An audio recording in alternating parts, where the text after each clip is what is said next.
Salute and thank you, NERDSoul. Yeah, Lay Ill Kid at OneYoungsta, holding it down, bringing that Street Geek and NERDSoul. Like, comment, subscribe, hit the bell. Let's go. Man, it is good to see y'all. I'm glad y'all are here. We're here to talk it. Welcome to Derry. And we got a brand new episode. I can't remember the name of the episode right now.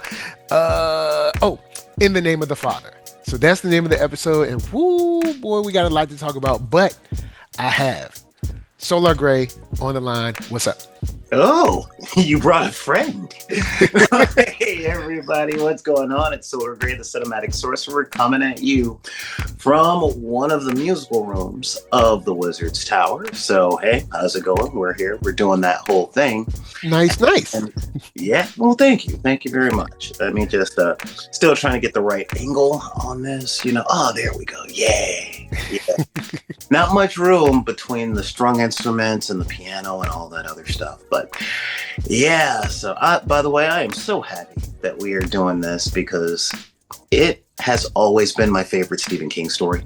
Oh, it has? Oh, okay. Yeah, that it has been my jam since cool. 1983.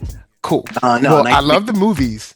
And see, I've never read the book. I just know the movies. So I love the movies and I love this show. So it'll be good because I'll have you to reference to back and forth of like, did this happen or is this changed or whatever? Well, yeah. And I will let you know. One, it was my favorite because I was a twisted little kid. And second, it was my favorite because the book is 1800 pages. So when you're the bullied kid in junior high, carrying around a brick, people look at you a little different. Like, hey man, what you read? Oh, I'm reading it. Hey, don't even So that's a whole thing. Hey man, John Wick showed us what we could do with a big book in like chapter 2.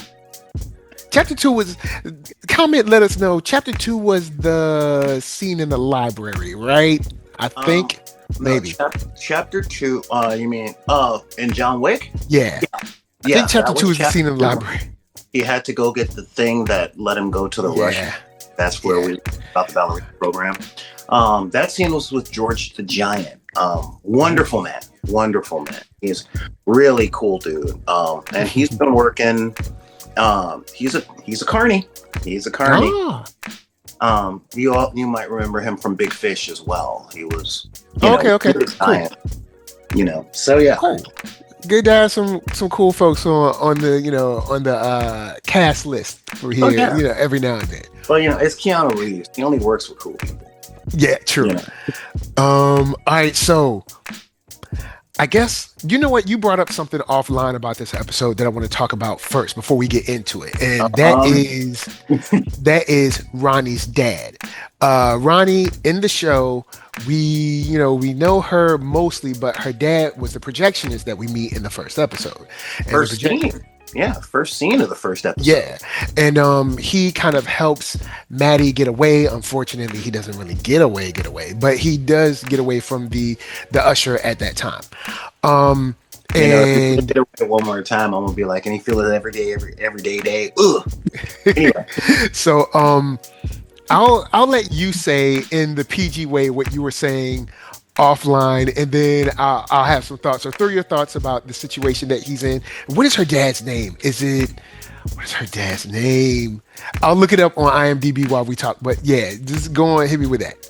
Yeah, so how can I put this? It's now, number one thing I always got to bring up is you got to understand that Stephen King writes stories about what he's afraid of or what he's been through. And Hank is his name. Sorry, go ahead. So Stephen King grew up in the 1950s in Bangor, Maine. All right. Not a lot of people to play dominoes with in Bangor, Maine in the 1950s. True that. So yeah, and when he puts a lot of these tropes in his stuff, it's not on the tip of this is what he believes. It's more like this is what he's seen and what he's went through, kind of thing. And so I kind of give him a pass on that, especially since he grew up on a different planet, like the planet of Stand By Me, the planet of Needful Things, you know. Yeah. Shawshank Planet, you know. But you know, I couldn't help but hear Chris Rock in my head going, man, messing around with them white girls. Yeah. I'm just like, oh. Yeah. Okay. So Hank, I'm gonna talk to you, aka Hank, as if I'm a friend of yours. First of all, she's a married woman. Regardless of her race, she's a married woman. Why are you even doing this? You're asking for trouble. People get shot for this, all right? People get shot, people get cut for this type of stuff. Leave people's wives or husbands alone. That's the first thing. Look, I know Maine. Thank you. So now let's add a little fruity, bro. Yes. Let's also add on the fact that this is around the time. Is this set slightly before or after Emmett Till? I can't remember. After. So this is after Emmett Till. This is set in 61, 62, because JFK is still alive. Okay, cool. So with this said, Emmett Till made national what had been happening already. You even look sideways at a white woman and it can be over. We're talking about, like, people forget, like, it's so long ago. Our parents, or well, maybe not all of ours, but my wife's mom was part of the first group of people that were integrated into high school. Like, this, don't let media or whatever make you think that this was so long ago. No, like, our parents qualify for AARP. Yeah, so this idea that it's so far removed, it's actually not. And I would be saying, Hank, look, I don't care how fine she is. I don't care how much you guys connect or vibe or you know, have liked interest or whatever. Leave that woman alone. She's literally dangerous. And you don't, and not even saying that she's dangerous, like she wants to do something to you, just her existence. And even now, even her existence is just dangerous. Well, and you're not a single man. You have your mama at home that you're taking care of and a little girl. If you were a single man, maybe it'd be a little different. But you have people that depend on you. You have an obligation to those folks to stay alive and as good health as you can be. Find another woman. The end. I mean, don't get me wrong. That Derry Terry hit the dining. Oh my damn it. Sadate. But at the same time, one, how can I put this? Derry is a little strange. It is a little strange. Yes, because of Pennywise. And don't get me wrong, Madeline Stowe is a remarkably attractive woman. I think she looks better now than she did 20 years ago. Like, okay. When she was doing movies with Andy McDowell, and she was in The Two Jakes and all that stuff. Okay. But this is a town with, let's just say, a remarkable group that wears masks and hoods, who's got signs all over town, like on home of Paul Bunyan. Hey, look, we've got the League of You Shouldn't Be Dating Her. Yes. You see, you see there are bars in town that you can't go in. And I live dangerously. Don't get me wrong. I used to do extreme sports. I ride a motorcycle every day. I grew up in LA, you know? However, and you know, even in my younger adolescent days of recklessness, you know, I have been known to date people that weren't good for me. You know, date, marry. Anyway, but simultaneously, there are signs.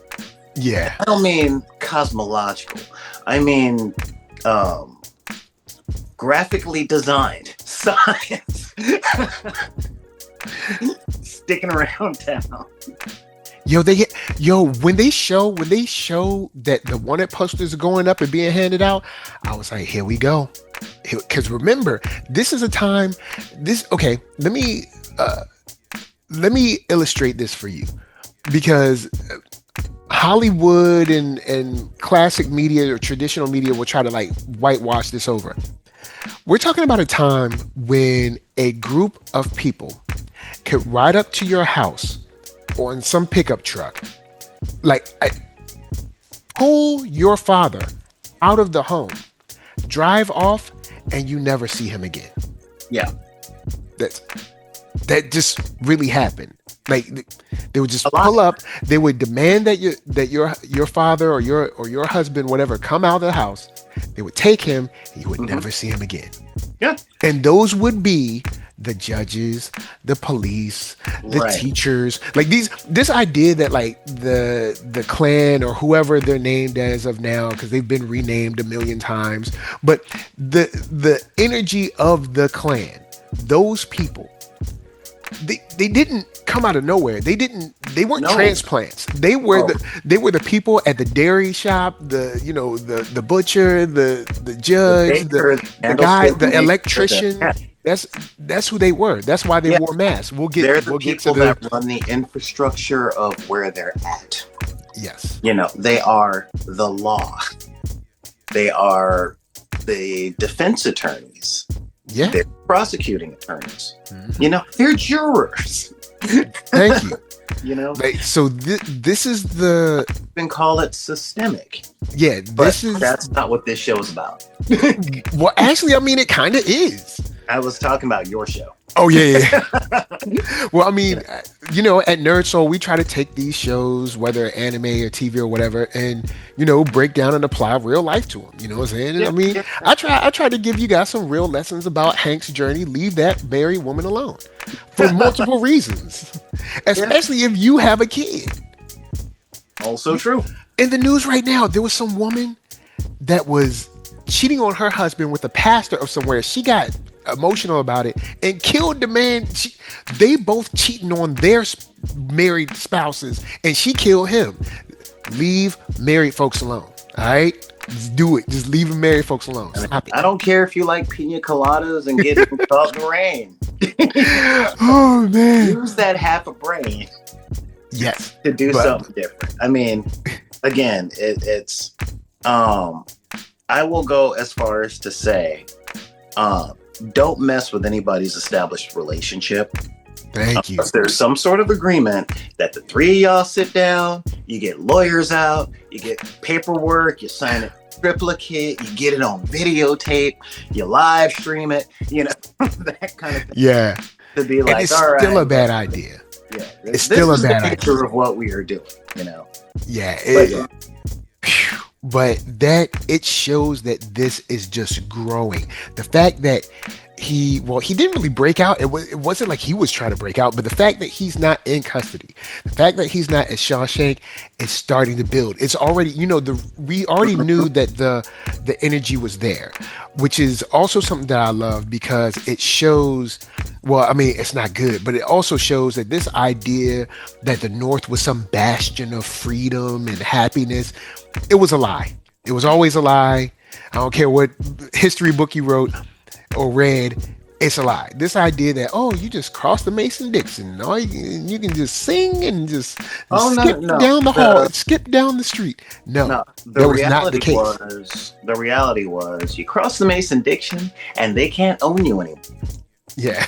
Now they just torment you in different ways. Yeah, exactly. Like, yeah, that does, like, you're free, but the North is more like, I really want you to succeed. I want you to thrive outside of my line of sight.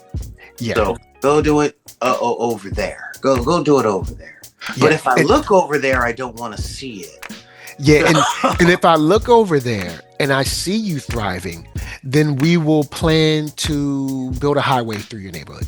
Yeah. Or so if that we can go over there. See, and once we're over there, we still want you to thrive. We just want you to thrive outside of our line of sight. You see what I mean? Because if I see you thriving, then I'll bury your town under a lake. Hey, let's or I'll burn it down. Let's leave Chicago out of this. or let's leave Harlem out. So yeah, this energy is growing and it's building, and you can kind of see it. As a black person, you see it, you're like, oh, here we go. And even when we find out that Hank is hiding out at the black spot, I understand Hank being like, you know what? I can't. Penny done kicked open the box. I guess he can't close it right now. Halloran. You mean Dick? Yeah. Yeah. Sorry. Dick is like, I can't even deal with it no more. Because he's dealing with his box being open. I guess he can't close it right now. He's drinking to numb the pain. He's like, this is a whole nother problem that I just can't deal with. He's having a day. Yeah. Yes. Halloran is having a day. Because remember, it wasn't just that the box opened up and he just got that part of his shine back. Mm-hmm. Like, oh yeah, I opened the box and I got my old superpowers and I got to readjust. No. When that box opened up, everything he had put in it over the course of his life, that came out too. Mm-hmm. And I mean, it's similar to, I can't remember, you might know, some comedian talked about, like, when men deal with things, what we do is we put it in a box and we take it down to the basement, into the corner, and we sit that box there and we leave it there. And we don't come back to it unless we absolutely have to. Yeah, and that's called not dealing with it. That's the definition of repression. You just shove it down and you cover it up with work and you keep going. Yeah, and see, Halloran's box is like, the metaphor is like he's got a box of fleas, bro. It's a box of fleas. And when Pennywise it's like he's got these great glasses. They're X-ray specs that really work, that go on top of his glasses that can already see the future. So now he can see the future and he can see through stuff. But he had put those glasses in a box of fleas and then locked that box all the way down in the basement. And last episode, Pennywise was like, hey, what's this box? Let's open this box. See? Look, you got your X-ray glasses. Yeah, but I'm covered in fleas. Yeah, because Penny, I can see Penny saying, okay, you might be the only one that can hang with me here. Yeah. So I got to throw you off your square fast. Because you might be the only one that's the here who has a clue about what to do with me. There have been two adults that have shown that they can... two adults that Pennywise isn't prepped for. 3 adults that can hang. Okay. The 2 adults happen to be the 2 black men on cast. Yeah. One has all the superpowers, and one doesn't feel fear. Yeah. So Pennywise is like, man, you're boring. I'm gonna go mess with your kid, And then there's Halloran. And for the record, in The Shining, the book, he survived. In the Kubrick movie. But in the book, he survived.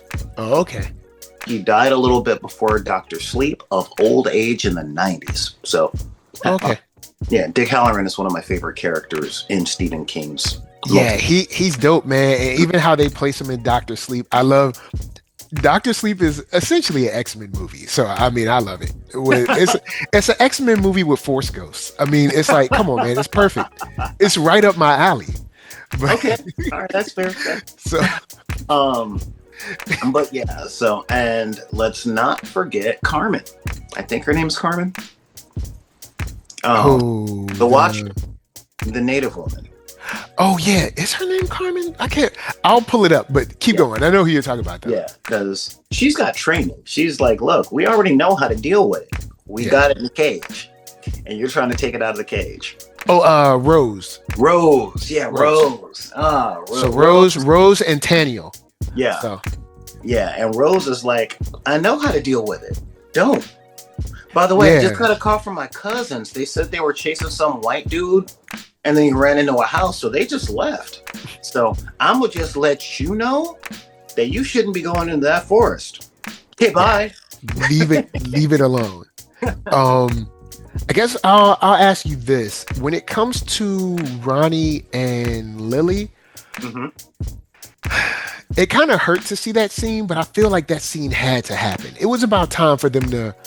It was about that time, because I can understand someone saying, "Look, hey, to keep you took us down there. No, to keep it. And now you want us to go back. No, to keep it 100. That scene, they were both absolutely right and both absolutely wrong, which makes it a fantastic scene.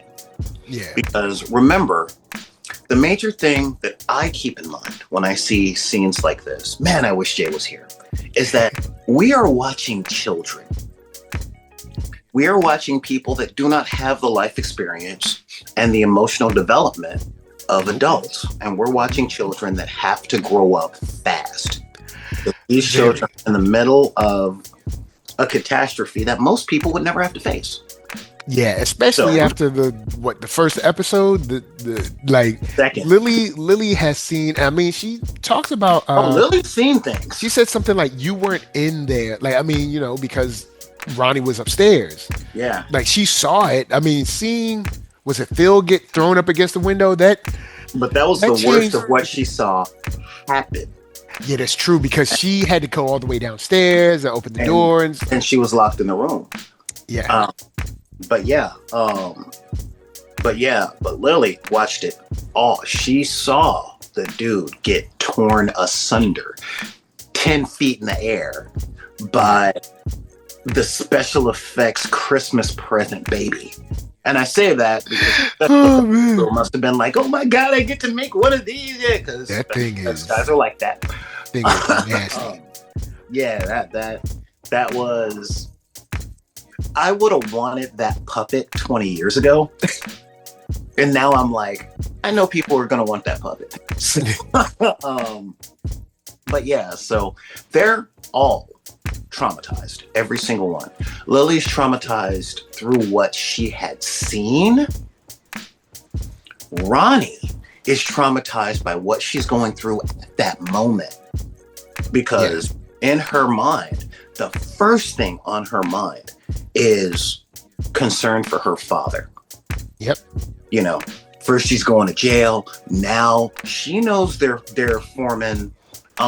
She knows that they're forming Ice Cube's former record label to go hunt him down. Oh man. Hey, and a lot of people try and take my card. So she's got all that. And you know what? She said something when Will went to go talk to her that I felt in my bones. I'm like, you know what? That whoever wrote and directed this, they let us they let us in the room. Because when she looked over at Will, talk about how she wasn't going to go back, how her dad is there and he's kind of safe and all that other stuff, but more than that, she's tired. The 12-year-old girl who looks like one of my cousins is like, I'm tired. I'm like, you're officially a black woman. Welcome to it. Because and I get it, because Will's thrown into this. And all of them are kind of, because Ronnie and Lily were kind of there, sort of at the ignition point. Yeah. Will is there because, it's Ronnie, hey, and then also he kind of believes, like he said, I believe that you believe it. Then I can't remember, the other boy is there because his friend Ricky is there because Will's there. So all of these people are kind of there because of some other reason, like, oh well, I feel for Ronnie. Doesn't hurt that she's cute. She's single. I'm single, even though it's like, that little puppy love thing. You're like, hey, you don't have a boyfriend. I don't have, so that doesn't hurt. Then she needs help. I want to help, what I'm saying? Because it's clear in this. Yeah, it's also clear in this episode that he wants to be like his father more than we knew before. Even though it comes out in a rough way, and we'll talk about that. But all these people are kind of building off of something that they had already been dealing with, like say a week or two before they came. Yeah. So exactly. This blow up was inevitable. It was inevitable. And to a certain degree, you look at Ronnie's side and you're like, maybe we'd have just, because she was like, if you would have never came to me, they probably would have still been alive. And it's like, maybe, but with Pennywise and us being stuck here, that might just be kicking the can down the road. Meaning like they didn't die in the theater, they died a month later some other way, some other weird dreamy way. Let's examine that though, because one, Ronnie was absolutely right. They would not have died in that situation. Yeah, but her dad would have been safe. Exactly. That is what she was actually meaning. Yeah, they could have died in another dreamy way, but remember, the second time we see Ronnie on screen, the first thing she says is, "Get out of here." Because the police have been at the door trying to get to my dad over and over. We're straight up talking. This was before the theater. And straight up, people are what is it? People are whispering and talking at school. Like, she has to deal with this. Once again, this is, when it comes to families, the older you get, you understand, oh yeah, like, I can't just do what I want because there's blowback on, like, my mom. Or, like, if I do something, sooner or later, someone will be like, isn't that Jean's boy? I feel sorry for her. Small town like Derry. Yeah. So there's a lot swirling on about her, and then you have Lily with the whole Jennifer Hill, and that was a deep cut when she said they should have never left you.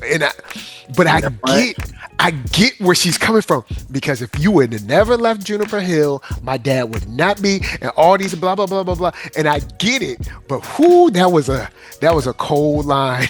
What I'll say on that is, it's a straight up kid thing. Yeah. Straight up kid, and a lot of kids carry this into adulthood. But most adults don't do this in times of distress, but every kid does this in times of distress, which is, I am really messed up, so I'm gonna tell you the truth about you in the most hurtful way. It's the nuclear option. Yeah, and they look at that nuclear option, they don't say, that is an important red button. They say, this red button will make this stop right now. That's just or this person hurt me, so I know exactly, and we'll get this when we talk about Will and his dad. I know exactly how to hurt you. But as an adult, no one's there to say, I know you can use this button. I know this button will hurt, and I know this button will make you feel good for 2 seconds. But once you say this, you can't take it back. And even though you can be forgiven and you can say sorry, and like I said, they can let it go, but you have always said this, and you'll always remember that you hurt them this way. You, like, if you say that, you will remove a good amount of what makes them feel safe around you. And no matter how much that they rebuild, that's still gonna be there. That's like a dent in your car that you can't afford to get fixed. And you can put Bondo over it, you can resand, but at the end of the day, when that car is deconstructed, that dent isn't fixed and that Bondo comes out. So it's always there, and our boy found that out firsthand. Yeah. On both levels, on both the giving and the receiving. And because the scene with Will and his dad, they're going back and forth, and you see first you see his wife like, look, I'm leaving. and I understand why, but she does say, like, you trapped us here with it, and he's like, I did not know, which is true. Actually, but she said you locked us in town with a monster. Oh, sorry, you locked us in. Just talking about it, or was she talking about him? I don't think she was talking about him. I See, don't. I really do, for two reasons. Okay. One, the conversation they had in episode 1, where they're smiling and speaking in nothing but overtones so that Will doesn't catch on. And it was like, okay, you guys are fighting simultaneously. We're not fighting. This is how we talk. Second, the fact that the scene opens up with, this is what a marriage is supposed to look like. All right, there we go. And then he pops, and I'm just trying to protect our country. And this is what a marriage generally looks like. You know? So it's like, she sees how different he is and what he's turning into. Mm-hmm. And she's like, you brought us here and you trapped us in a cage with a monster. The cage of the military base, where they pretty much can only leave because he says they can leave. So they're in this military base that he is the only one who has the key to. And inside this town that none of them can leave, generally, because they're there for him. Yeah, they're there for the military. Remember, when they first got there, he got him a house. He did the whole American dream. They had the house and the suburbs and all that stuff. And then it happened at the stream while they were fishing. Then he moved them into the base. So it was, hey, look, my husband is doing the good family thing. And now my husband is doing this and this and this. And he laid hands on our boy for the first time in our boy's life. Like, you know. Yeah,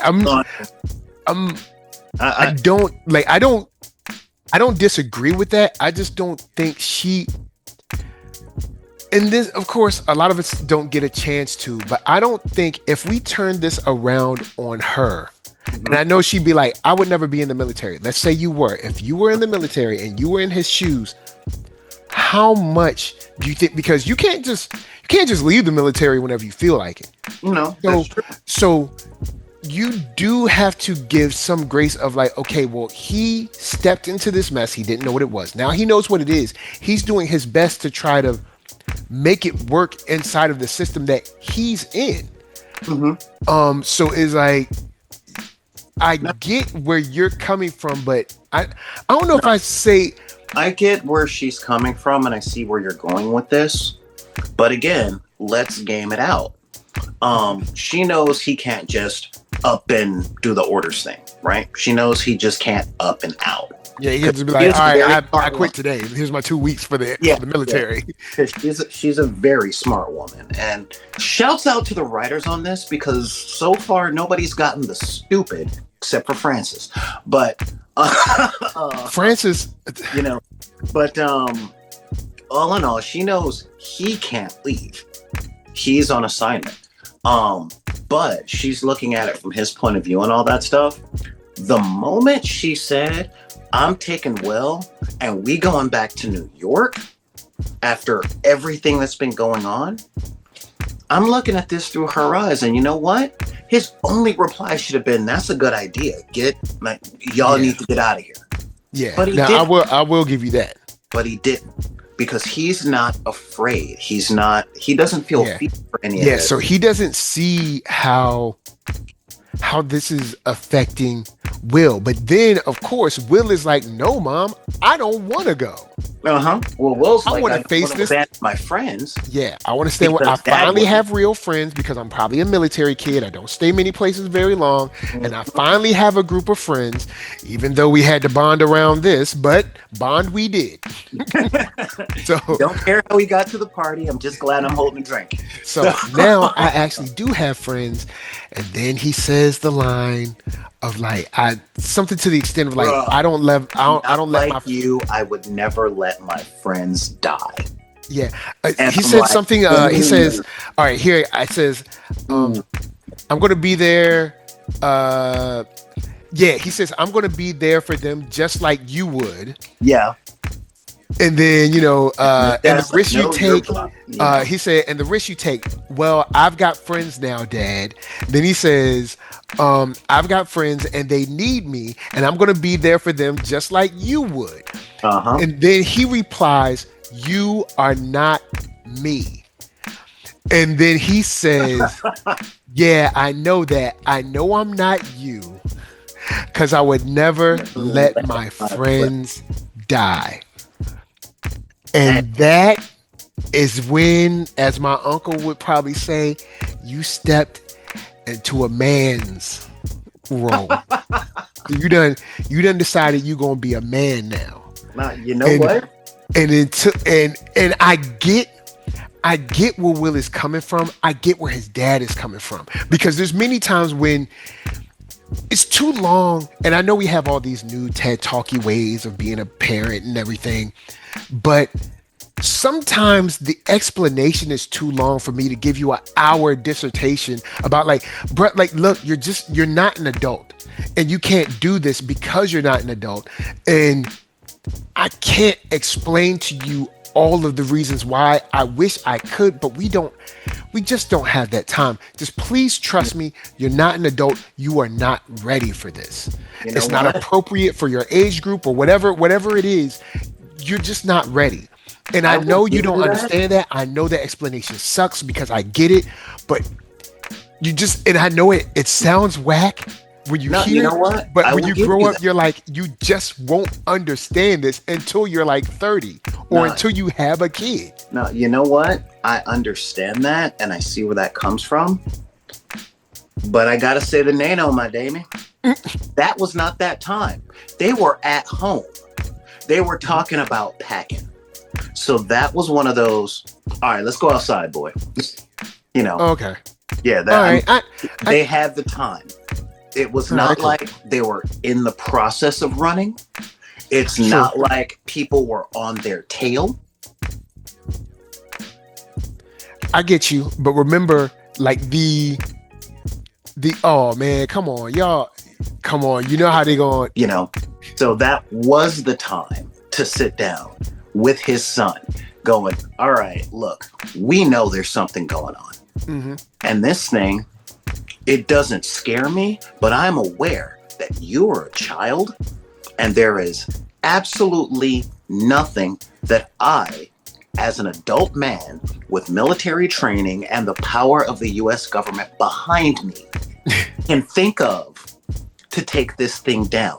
And now you, in your 7th grade glory, are talking about going into the sewers and confronting this thing head on? Son, sell me on that. Like, what are you thinking? Because you know what? Uncle Phil would have done it. That's a straight up Uncle Phil conversation. Yes. But we gotta remember, tempers are high. Tempers are high. Tempers are flaring. And it was, do it because I said so. And Will was like, because you said so, I ain't gonna keep my friends alive. And you used to understand that. That's what I got out of I would never let my friends die. Especially after what he saw. Don't get me wrong, I see where he's coming. But boy, when you say that, you say that, you got, that's something my mom rough. In my head going, boy. Because remember, he said, he even told Dick when he was like, I lost my wingman. Like, I lost my best friend. Yeah. Because I was about to shoot my son. Yeah. Yeah. And and remember, this is happening at lightning speed. This is why it's so important to give everybody grace. As long as you believe that they're dealing in good faith. Because this is flowing at light speed for his dad. No, if we went down to this place. I saw my wife. It definitely wasn't my wife. I shot it, and it dissipated that. That vision or whatever. It smiled at me and swam away. But at least it got rid of that vision. Then I saw another vision I thought was my son. It wasn't. And my best friend of forever how long jumped in the way of the bullet to save you. I have not been able to grasp whatever is in that sewer because I just found out about it from my superior like a week or so ago. No, that after I killed my best friend, Well, no, remember he out. told him about this kind of, I guess he didn't tell him exactly what it was, but he had that meeting where he was like, what is this thing, that we're trying to track? After the fishing trip. Yeah. So this is happening at light speed for him. So my friend died. I saw some weird thing in the sewer. We definitely don't know what we're dealing with. Now my son is actually involved with it. It eats kids. My son is a kid, and I almost shot my son in the face. And my best friend took the bullet to save him. So now I have to grieve him. Wonder what I can do. I can't just leave. My wife is leaving. I know she's leaving for safety, but it also feels like I'm losing my family at the same. Like all of this is happening at once. Yeah. So this is when it's very important. As long as you believe someone's dealing in good faith, to be like, all right, like you said, you know what? Let's chill for about 15 minutes and let's talk about this. Yeah. Because there's a lot of crazy stuff going on and I don't know what to do. Yeah. Exactly. And I know where Will, I get it. Just like when the mom sees Will and Ronnie together. She was like, think y'all grown. I gotta say, there was nostalgia. It's like this close. I was like, come on, man, that's your woman now. That's your woman. Go on, it's fine. It's fine. That's your woman. And then beep beep, mom. It's like, oh yeah, no, seriously. She was like, you too. See, that's back when parents could be parents, because y'all say it takes a village until somebody want to say something to your kid, but that's a whole nother thing. Let's go. I'm gonna let that go. No, but in all honesty, no, because even today, it'd be like, "What you doing? Taking my baby?" I was bringing my daughter to you, Mr. Fugitive. Yeah, that's right. Because you're awesome. Because thank you for the village. Because see that was the whole thing. And what I gotta say now, I can't remember. Because I didn't watch episode. Oh no, that's what it was. It was because I was trying to think, where was Mom's interaction with Pennywise? And then I realized it was kind of. Oh yeah, go ahead. She's had two. The first one was on her first day in town when she saw the greasers beating up the nerds. Yeah. Or when she saw the greasers beating up Stephen King, and the butcher was like, "Well, boys will be boys," Yeah. But the second time was at the jail. Was when Maddie's dad tried to kill old boy, and that prison guard was like, "Hi, I like to smile," and she's like, "Okay, there's something going on in this town." And I love the fact that she's written in such a way where she doesn't need all that. It's just, here's about 3 things. Because you know what badness in people look like. You're part of the movie, Yeah. That's how she could hold her own with the cops and all that stuff. But now here's something you ain't never seen before. Yeah. And she's like there's something out there I ain't never seen before. Like I've seen the evil of men, and I've stared that down. But this is something extra. Yes, this is not the evil of men. This is different. And the fact that she befriended Rose, so the women in this, they're the ones that are going, look, we got sense. But Rose also did not give her all the information that she needed, which I did not like. Because it's like, don't come up at my house breaking bread with me smiling in my face when I have a kid. It'd be different if I didn't have children, but I have a child, and this thing eats kids. No, let's talk about that, because we haven't done an episode by episode breakdown. I'm seeing this from both of their points of view. Okay. From Mom's point of view, she hadn't really had a run-in yet, so she didn't know what was going on. Rose, on the other hand, is like, I talked to the general, I talked to Francis, and Francis is BSing me. Okay. I don't have access to Francis's whole crew, but I'm going to go talk to Francis's second in command.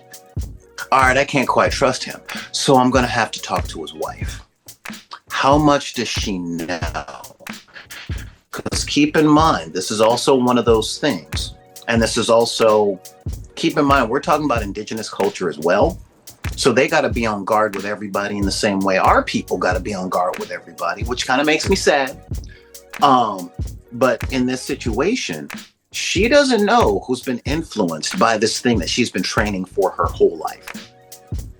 True, true. So Okay. she's going, all right, let's talk. What do you know? Okay, you don't know a whole bunch. That doesn't help me, but overall that's good. Because remember, the more that you know, the more you're on its radar. And so if she's forthcoming, she's putting her in danger. If And she could also turn her off by seeming like the crazy lady. Because if you do not believe the supernatural at all, if you're not open to it whatsoever, then like say there's, because of course there's levels. Some people might believe in the supernatural. Some people might believe that something might exist, or might be people that are like, I don't believe in it. It's all hocus pocus mess. It's fake. So she doesn't know where she's at. So you don't want to be the crazy woman that that runs the store. Not under these stakes. And remember, Rose doesn't believe. Rose knows. Good point. There is no doubt. Knowing and believing are two, because you don't have to believe in something that you know. Yeah. So it's a big difference. Yeah. So I'm not mad at those two. Now, hopefully, in the next episode, because we only got 2 left in the season. Oh, I thought we had 10. Do we have 8 or 10 episodes? I think we got 8. Oh man, let me check IMDb. Come on, man. Come on, please. Let's see. No. You're right. Yeah, you're right. And you're right. 2 episodes left. Is that I'm hoping in the next episode, Mom goes back to that antique shop saying, all right, we need to talk. Yeah. There's some stuff I want to know. And you've been here a long time. Yeah. So I'm how I feel about well-written, intelligent characters. And you know how I feel no about... one in the show has been stupid. No, except Francis. I don't think Francis is stupid. I think Francis is another guy that is following orders, that truly believes that the military can control everything. I don't think he's stupid. I think he's arrogant because he's experienced Pennywise. I think he believes, I was a child. Now I am an adult with the power of the military, and we're gonna take, and this is gonna be our new WMD. And we're the American government. We've trampled everything else underfoot. Why not this? And I think it's the good old American arrogance. Yeah, and this is that McCarthyism. So I think it's that good old American arrogance that, we can do everything and we can beat everything and everything has to, bow to us just because of the simple fact that we're American. And I think he is going to learn firsthand because there's no guarantee that we won't get a site that says like, oh, I remember you got away. Yeah, that's true. There's no guarantee that we won't get a scene like that. That's true. That's and because we know that Pennywise does remember people. Oh yeah, because we get the scene with Kirsch. Its memory is long. Yes, because we get the scene with Kirsch, which is like, oh man. But man, I was rooting for you. I wanted you to be someone that was good when they were younger and maybe turned to be the crazy butt naked lady in chapter 2. But no, you was crazy. Well, no, you weren't always crazy. You kind of got crazy after your dad died. So I guess I understand that. But you got to the point where you were feeding kids to it so that you could see your father, who is not your father, again. This thing probably either ate your father or just assumed its appearance because it worked.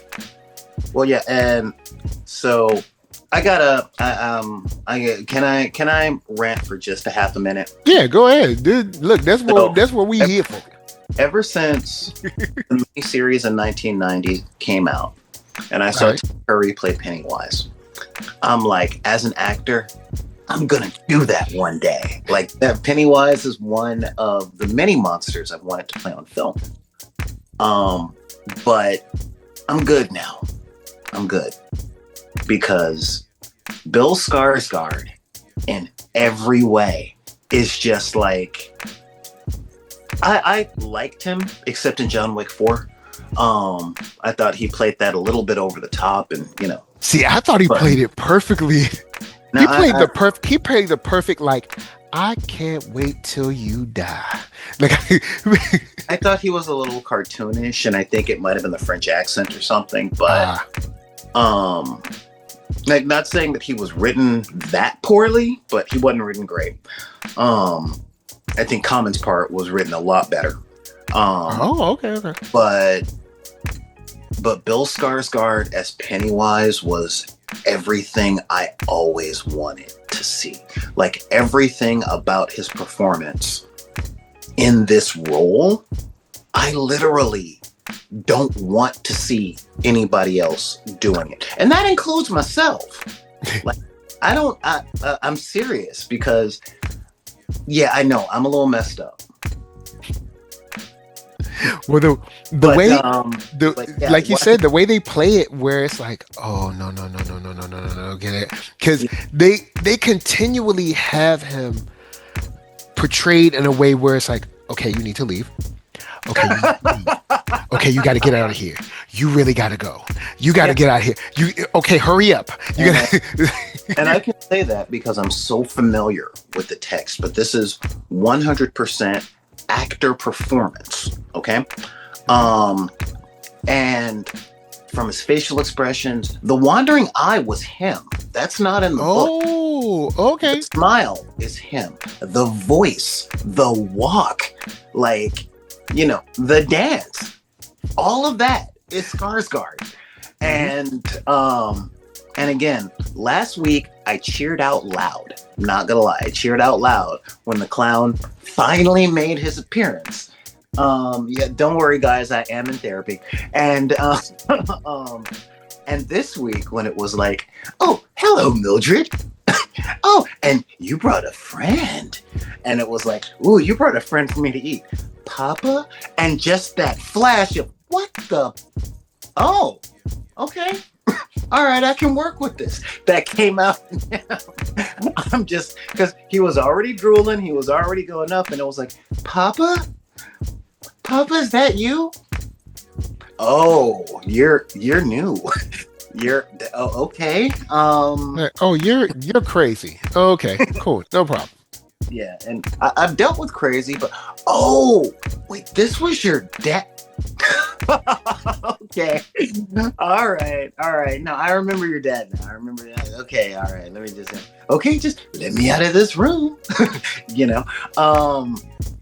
But yeah, I mean, his voice, his facial expressions, just the walk, not the monster walk, just the clown walk. Like, everything about his performance is just knocking my socks off. And again, I wanted to be a monster actor. Okay. That's just, it's a thing. I grew up watching horror movies. I'm like, ooh, I could be that monster. Ooh, I can be that monster. And then I read it, and then I saw Tim Curry's Pennywise, and I'm like, oh, I can really do that. But now that I see Bill Skarsgård, I'm like, I can't do that. I can't. There's nothing I can bring to the eyes, the drool, the smile. And the drool. Fun fact: the drool was accidental. Oh, really? Yes, the drool was based. Essentially, they put Bill in the makeup, they put him on screen, they did all that stuff, and the paint they use is alcohol soluble, so it doesn't run very easily, it doesn't smear very easily. It's it's a production thing. But the teeth that they put in are bigger than Skarsgård's teeth. And you know, when you got something in your mouth, you just start drooling. And in the first scene where they filmed him in the sewer with Georgie, and he was smiling, okay, the drool just came out because of the prosthetic mouthpiece. But because he's a professional, he kept the shot and kept acting. And they were like, you know what? This works. And the director was like, yes. Yeah, no, you're going to do that a lot more. You're going to do that a whole lot more. We're keeping that because that's unsettling. Yeah. And that's what we're trying to do. You were already off. And then that made it even more like, what is going on? It happened as an act of providence. And so that's cool. Like, yeah. And again, so for me, it's a joy to see him on screen. It is nice. A joy to see Bill Skarsgård doing this. And I've seen Bill Skarsgård play a lot of monsters, and he's really good. We're talking like he's climbing the ranks. Whenever I see Penny on the screen, I have this growing fear because I'm like, it's over. They can't. They're not going to get out. like the little girl under the bleachers in chapter 2. Oh. I was just like, oh man. Yeah. Yeah.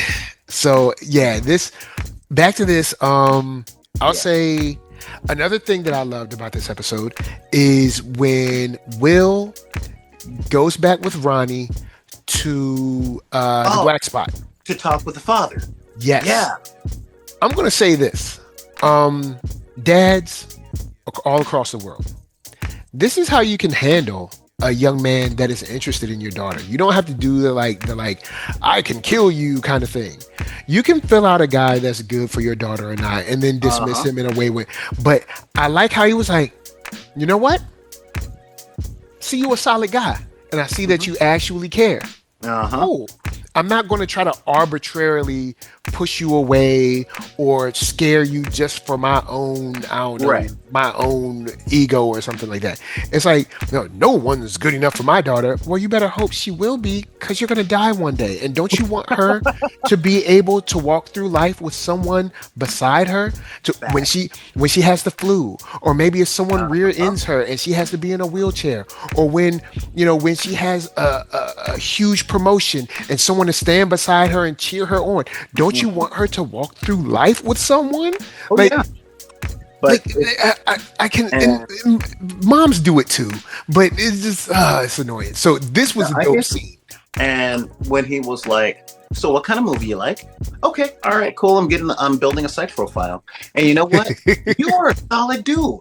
And I like that you are interested in my daughter, and I want my daughter to be interested in you. But I gotta say the NATO and going into the sewers. Yeah, if anything, me, who's gonna take care of her? And you're showing me that you're gonna at least try. Yeah, so you're showing me that you have the courage. You're showing me that you have the willingness, the courage, and you like her. And I'm looking at her, she like you too. But I want you to stay alive. Yeah. So don't go into the you can be with my daughter, but as a parent, I'm saying neither one of y'all is going down there. No. Now I can't stop you. But we also have to reconcile with the fact that someone's got to go down there, because this thing is going to keep eating. It's going to keep eating. Yep. And it already has a taste for us because it's already visited us twice? 3 times. No, twice. Well, in Derry? It's visited Ronnie twice. Yeah. And Will twice. Mm-hmm. Or maybe 3 times. Because the grave is one. The gravesite is one. It was 3 times, but then we found out that it was Periwinkle, not Pennywise. Oh, okay, yeah. So, but still, the graveyard as a whole was still Pennywise. So 2 to 3 times it's already come for them. So someone gonna have to go down there, because someone gonna have to deal with him, because he's on their tail. So someone got to go down there. But I like that scene. I also love how quickly we can change from the beauty of just life to dread. And in this case, the dread of men. because we are in the black spot, and Ricky starts playing. Go ahead. Can I please have us give flowers to Richie the Riz? Cause man, their moment. Everybody got a little moment in here, and I was like, man, come on, you young bloods out there, this is how to do it. Okay, Richie. In Avatar terms, he said, "I see you." On every level, you know, because she was like, "Oh my God, is this the most?" He's like, "This is the coolest thing I ever saw." Yeah, I mean, he practically bandaged her and everything. Come on, boy, man. And then making me proud. And then, look, Ernie Hudson said it best in 1983. Okay. When someone asks if you're a god, you say yes. Okay? Because, hey, kid, our drummer's drunk. You want to sit in with the band? And you sitting next to your girl? There's only one answer. And they handed him the brushes, and he's like, all right, I got the beat. And I'm just like, yo, Rich, Rich look came on her through. Face. Yeah, also, of knowing like my grandfathers and his friends and my great uncles and stuff, this is a time when it would be nothing crazy to see a 12-year-old in a nightclub. No, because there is no childcare, and I'm the singer, so they're gonna sit in the back. Now, there are cool moments like this, but then there's also some moments where young boys are introduced to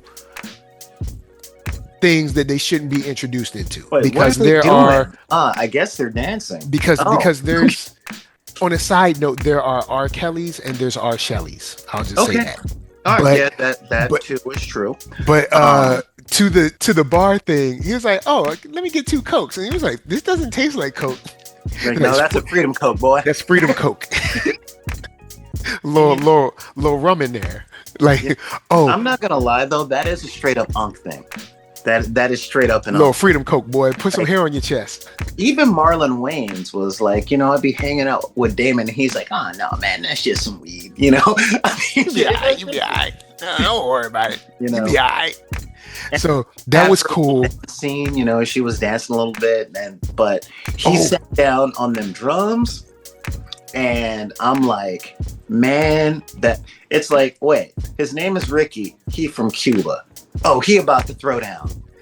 Also, when they saw them freaks on the dance floor, it's like, well, they must be dancing. They're like, oh no, they ain't dancing. I mean, it's dancing, but they ain't no dancing. It's special dancing. It's special dancing. And but he got on them drums, man, and I remember thinking in that moment while I was watching that, when they were the lady was singing, they were playing, the horn player looked at Ricky, they were smiling. Not Lily, the other girl, I can't remember her name. She was dancing. I'll pull her name up on IMDb because I ain't trying to miss her. But who? Maggie?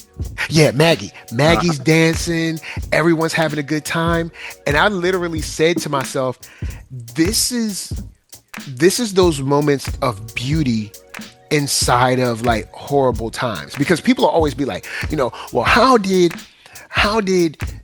black people make it through from the slave ships on up? We're talking 400 to 500 places, because remember, people always want to talk about the age of the country. Remember, before America was a country, there were slaves here. But let's just throw that to the side for a moment, because we had hope in God, because we had these moments like here that you see like in Sinners, or you see like in here, these moments where there were these moments of joy and community, and I'm like, but the direction shows that full flip, because of course it's like, remember, this thing has been brewing for quite a time.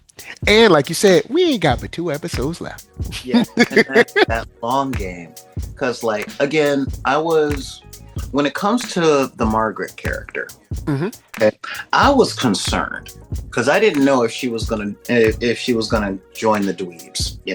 I won't call them the Losers Club. They were formed in the book. Yeah. But I will call them dweebs because that was a term back then. The spazzes or whatever. Mm-hmm. But I don't know. I got to watch Back to the Future again to find out some other phrases from that time. But what I will say is I love her turnaround. Mm-hmm. And that moment in the cafeteria with the patty cakes warmed my heart. Where it was like, what, you're going to sit here with Ricky Ricardo and the other freaks, or you want to come join us at our table? And she was like, I am a freak and I'm a pirate. And I'm like, oh yeah. When he gave her that and the way she held it, it's like, yeah, this is what I'm talking about. Now now I don't, once again, we're not guaranteed these kids are going to make it out, but for right now, I was happy to see Ronnie and Will. We know Will's going to make it out because Will has Mike. So we assume, hopefully Mike's mom is Ronnie. I don't know. I have no idea, but that would be cute. But we don't know. I have no idea unless the book tells it. A couple of things. Because it's with the time skip that messed stuff up. Because the character of Veronica, I forgot her last name, but she was it Grogan? Yeah, Veronica Grogan. Now, she was a friend of Beverly Marsh. Oh. In the book and in It Chapter 1. That's who Beverly heard through the sink before the blood scene. So I'm just kind of going, all right, how are they going to square that? Now, granted, we only say that men have juniors, but a lot of people name their kids after the mom as well. True. So it could be, the connection that I can see is maybe Lily survives and names her daughter Veronica. Okay. Maybe. That makes sense. I don't know. But yeah, I mean that's the whole thing. Or maybe Will and Ronnie don't end up together. Oh, come on, man! You know how I be. I be pushing for that love, man. I get that, but you know how I be. I look at everything on the macro scale. Yeah, I know. You be like, and not ain't gonna happen. People end up marrying and having babies with their first relationship. Cree Summer didn't end up with Kadeem Hardison. I didn't end up with my first love, and I'm pretty sure you didn't end up with yours. No. We end up with the one that's best for us, which is why you got Lady Lisa, and I'm very single. So I'm just keeping it real. So, but I think Ronnie and Will would be a great first relationship. I think that would be great. But simultaneously, psychologically speaking, it is a relationship born out of trauma. So kind of like Keanu Reeves and Sandra Bullock at the end of Speed. I mean, really. So yeah, it's kind of one of those things. It's like this bus goes any lower than 50 miles per hour. A city bus? If this goes any lower than 15 miles per hour? Well, that's what made Dennis Hopper in Speed the villain. Because like a city bus, this thing gonna rattle apart. Exactly. That's Agent of Chaos thinking right there. Like, I'm gonna put this on a city bus, and it's got to go 55 miles per hour. And remember, the bomb was set to where it got armed when the bus got up to 50, because it wasn't going until it reached 55. So it's like, I'm gonna put this on a city bus, and if it does hit freeway speed, this is gonna be fun. What if it doesn't? It will eventually. Maybe at the end of shift, maybe in the middle of the night, but it'll get there. But we get our roundup at the bar with all the white guys. They're all angry. They're all angry, feeling it. They mad that this guy got away, because remember, in their mind, this black man got away with killing children. 4 white kids? 3 or 4? 3. 3 white kids. 3 white kids. Now remember, this is in a time where you get killed for looking at a white person wrong. So now there's 3 white kids dead. Oh, well, and when they technically 2 white kids because one of them was Jewish, and that was kind of looked down on back at the time. So. Yeah. Oh, you know what? Let me say this. Oh, y'all about to be mad. There's a line in the first episode where the father at the dinner table. The father at the dinner table. Now, where are you going with this? Yeah. Makes a statement about kind of like Jewish oppression and Jewish history. And I'm going to pull up the episode in front of me right now so I can see if I can get the lines right. I can't find exactly where it is, but paraphrasing, he talks about Jewish people being oppressed, and no one knows oppression like we do. No one knows the how monstrous people can be better than us. Yeah. And I wish I could find what the boy says to bring up that conversation. Because I wish I could bring up the whole sewer. You know, he was asking about whether or not somebody can be a person would be evil enough to drag a child into the sewer and not let them leave. Yeah. And the Jewish dad was like, "Oh, you want to know if a person can be that bad? Let me tell you how bad people can be." You know? Yeah, okay, here it goes. He says, "Can I ask you a weird question?" Dad says, "Sure. Do you think someone could kidnap a kid and keep him underground?" And then he says, "Underground? What's wrong with you?" Then his brother tries to stop him, says, "Yeah, just keep him there in the sewers for months and months, hurting him or I don't know." And he's like, kind of trails off. Have you ever heard of something like that? So Dad starts in and says, "Your grandparents escaped Buchenwald." I'm sorry for probably Buchenwald. I probably screwed that word up. Their entire family's murdered. Then he says the skin of Jewish prisoners was used for lampshades. Yeah. And then he says what? And then he says lampshades. And of course, he kind of stares at him for a long time. And he said, "We are Jews. We know better than anyone the real horrors of this world.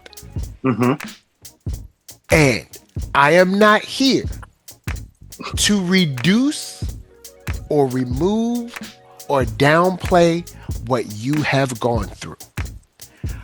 But I think to even write this on a show that's based at this time,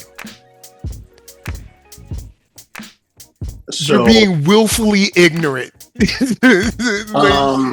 truth? At this time, as visible as the racism was at this time. All right. You're being willfully ignorant at best. So, all right, let me put some stuff in context. Let me put some stuff in context, because I know this is a point of contention between our culture and their culture. And there is an alliance, and the alliance is based on what I'm about to talk to you about now. Okay. So in this time, keep in mind that, what year are we talking? This is 61 or 62? JFK is still alive, 61, 62. Yeah. So the Jewish community is only 20 years out of what they'd gone through globally. Yes. At that time. Okay. Now, second, the ones who came to America suffer a condition of American indoctrination. Okay? All right. And part of American indoctrination is intentionally being educated in a way that doesn't, what is the term I'm looking for? Doesn't expose and doesn't educate the actual horrors that America does. Okay. So the Emmett Till, the lynchings and all that stuff, that's national news, but that happens to a lot of cultures everywhere. This is the same reason where you have folks going, "Well, everybody's been a slave." Stop. America doesn't teach what actually happened to our people, but someone who's 20 years removed from the horrors of World War II, talking to their kid when they're sitting in an environment where they have no idea how the place that they found safety to was just as bad, if not worse, to a different people, it's a different context. Keep in mind, they're in Maine. So Maine is still pushing the narratives that George Washington's false teeth were wood. They didn't know anything about resetting the clock. They didn't know anything about Thomas Jefferson's half-black family.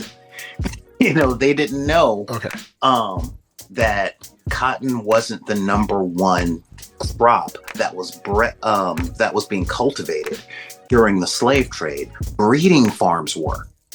They know nothing of our history, except it happened, it was bad, then Abraham Lincoln came along, and everything was better, and now they're being uppity, and who's this Martin Luther King guy? That is where they are with our history at this point. Okay? So you still have to walk past the outward and open and violent racism at this time. You have to walk past that one. Well, again, it's the open and violent stuff. It was open to us and with their perspective. Okay? Because the Klan didn't much like them either, but they could keep their heads down, not wear their yarmulkes in public, and hide their heritage to stay under the radar for survival. But that's still better, okay? Being beaten up in public and even becoming fruit is still better than the things that they went through in Germany 20 years before. Okay, their thing in Germany was worse than the 60s for us, but not as bad as the 1600s. You feel me? Yes. And what they know about the practice. Because they don't know anything about, because I'm like, yeah, bruh, if you want to and I'm talking the average Jewish person at the time, the ones that were educated started the Black Jew Alliance at around this same time in history. Okay, this was back when Bernie Sanders was young, and he learned some of the history, but he's still up in New England. And he also acted like he didn't know what reparations were. Right. And, so it's really a. I'm never going to forget that one, Bernie. So you can just yeah. So a Jewish guy doesn't know what reparations are. Interesting. Yeah. So what you're looking at is a clash of a traumatized culture who is uneducated about the other traumatized culture, and one of the traumatized cultures is propagandized to look down on the other traumatized culture. Because remember, there's still the American indoctrination. Sure. And part of American indoctrinative culture is to make sure that people that look like you and me are always looked down upon as beneath everything, so that whoever's looking can feel like they're better than someone else. Yes. There's the racialized hierarchy that always has to stand, because it's propped up on that. If you don't have that, then so I mean everything kind of falls apart. So, but I understand where you're coming from. Because when I saw that line, I was like, at this time, and when it's not even microaggressions right now. We're talking about, we're still having lynchings. We're still having bands of white guys dragging men out of their home and hanging them on, and then the body just staying there. Like, it's not like they hung them and took them down, and the body just staying there. It's Monday, it's Wednesday, it's Thursday, and the body's just there.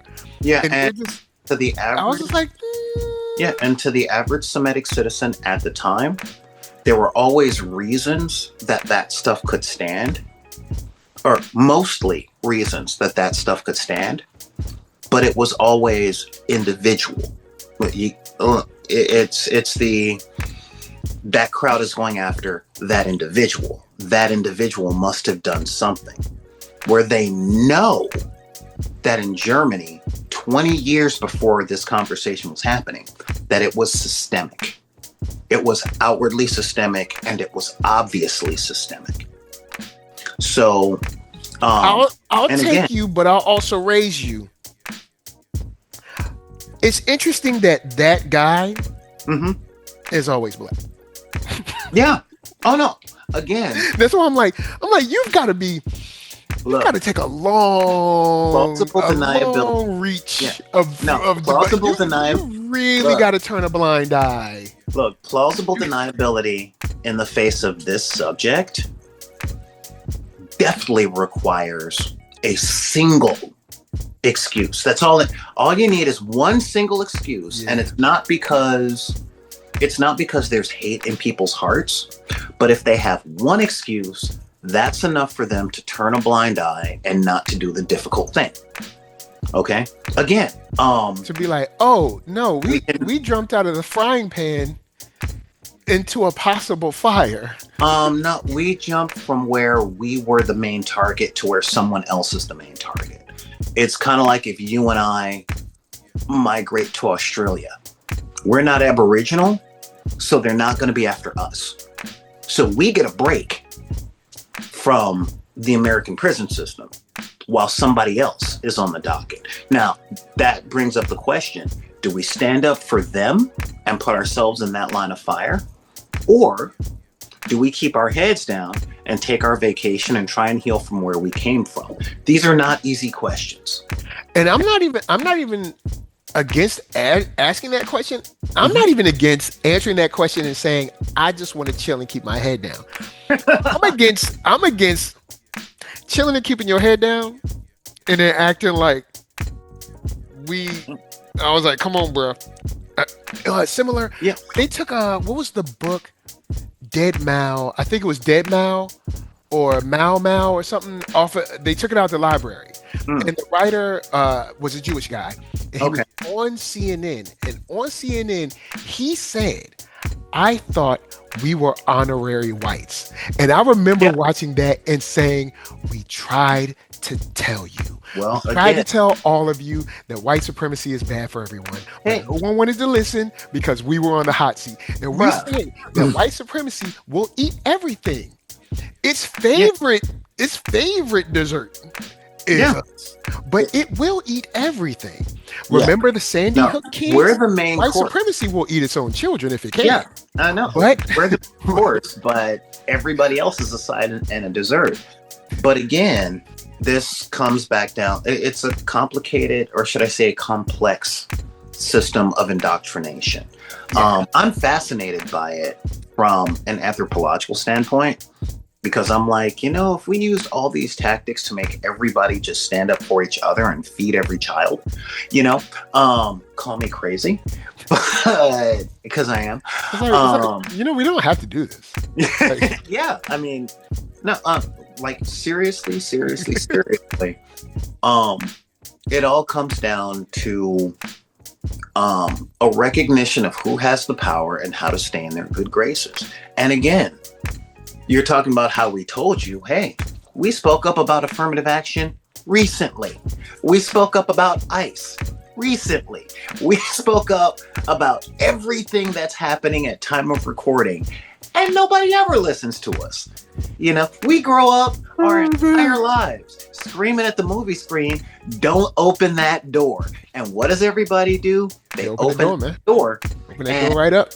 If you look back at the protest of 2021, that singular excuse thing. It's like, well, that's all that happened. Yeah, but he was a criminal. It's like, because I remember the same people. I'll say this and I'll jump off this comment, and then we can go to final thoughts. I remember the same people that were saying that we need to get out of the street or we'll run over you. Yeah. Then coming down our block, begging us to come out and speak against ICE. Yeah. Yeah, all of these white passing Latinos was like, get out of the street. You're making trouble and getting in my way. I just want to get home. And now they're like, look bad and bringing attention to us, because if they come down on you and I'm around, they're kind of was it Nuri Martinez that was calling black children monkeys? Oh yeah. So this just 2 seconds ago. Well, and then it's come fight for us. We're talking about that proximity again. So it's like, it's one of those things where it's like, we're trying, man. No, I mean that's why we're on break. Y'all ain't helping. Yeah, no, that's why we're on break. That's why, that big march that was on Washington didn't look like us. Yeah, we're like, if they know we're showing up, they're bringing guns. We're doing you a favor. It's like, y'all good.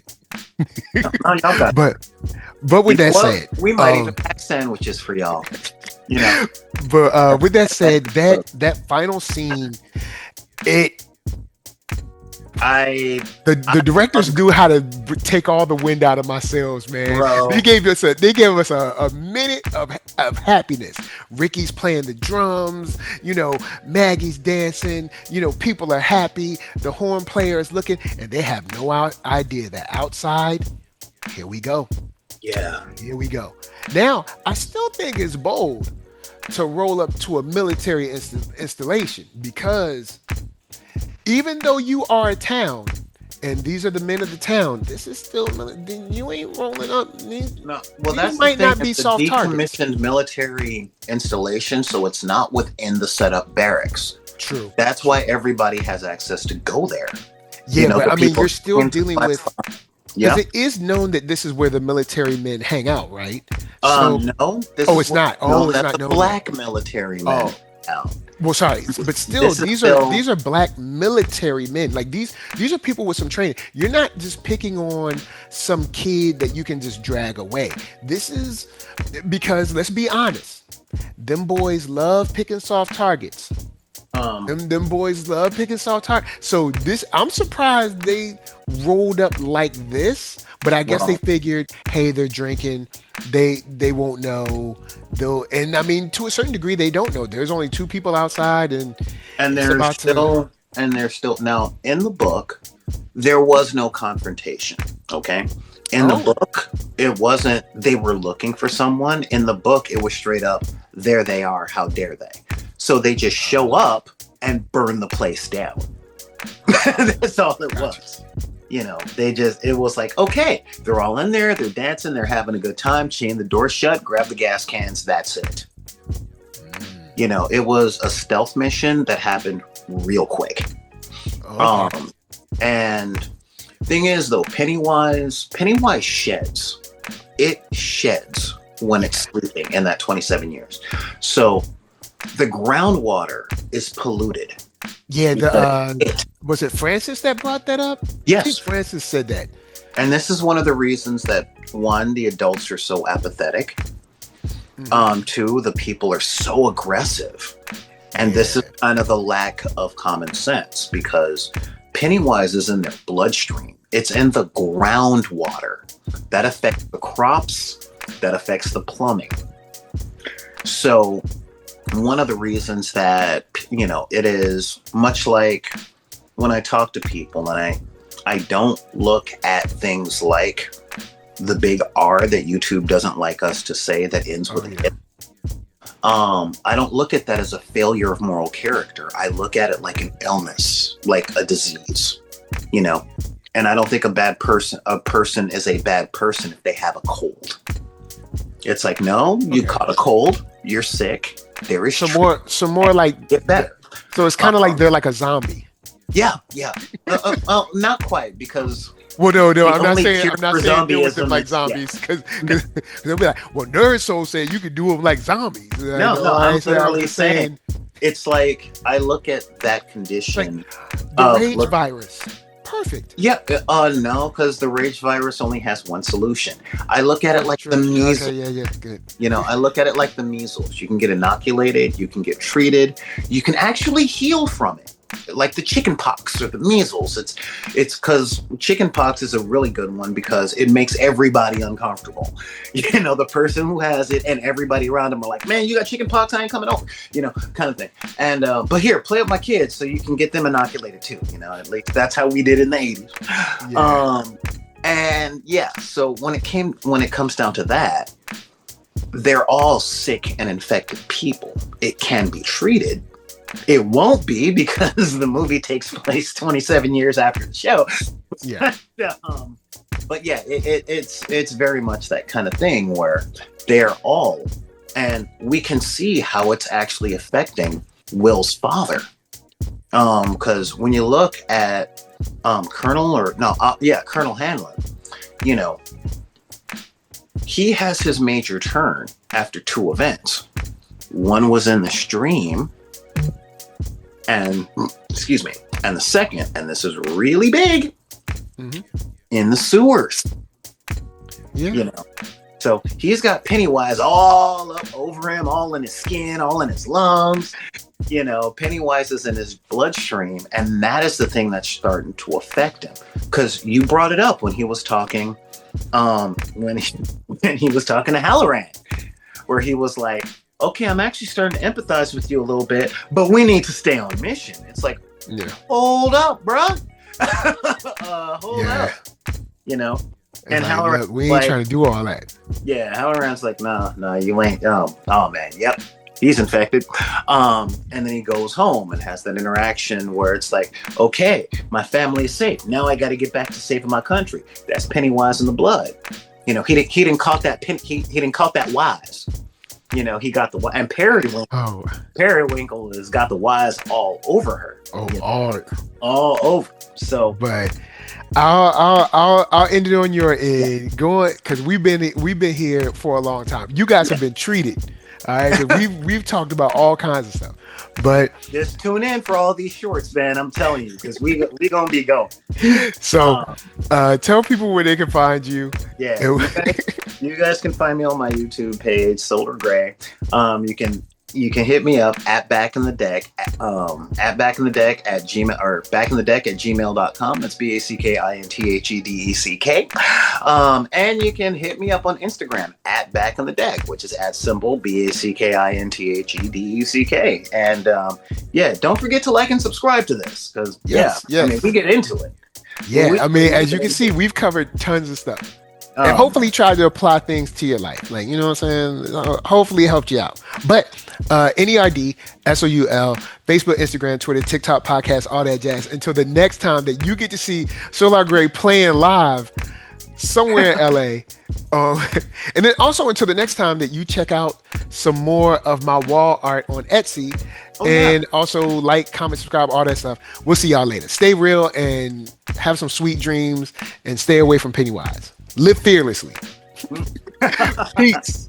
And you brought friends.